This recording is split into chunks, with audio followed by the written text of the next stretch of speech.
Бурхан аймаг дэх төрийн аудитын газар үзүүлж байна. 2025 онд төрийн эмнэлтийн тухай хуулийн хэрэгжилт үр дүн сэдвт нийслэлийн аудитыг хийж гүйцэтгэлээ. Төрийн эмнэлтийн тухай хууль нь 2022 онд 4 бүлэг 22 зүйл залтайгаар анх батлагдсан.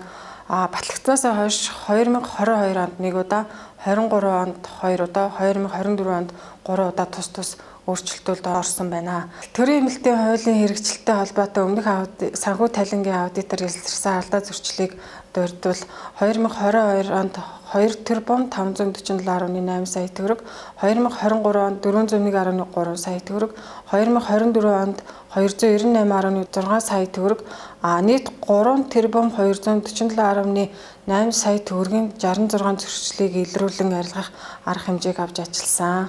Дээрх нийслэлийн аудитын үед илэрсэн зөрчлүүдийг дурдвал орлогчийн чиг үүрэгтэй ажил, эрх үүрэг бүхий өөр нэршилтэй албан тушаалтыг томилж ажилуулсан, төрийн захиргааны албан тушаалын ажилд төрийн үйлчилгээний албан тушаалтныг томилон ажилуулсан, батлагдсан бүтэц орон тоог хэтрүүлэн ажилуулсан зөрчлүүд бол илэрсэн.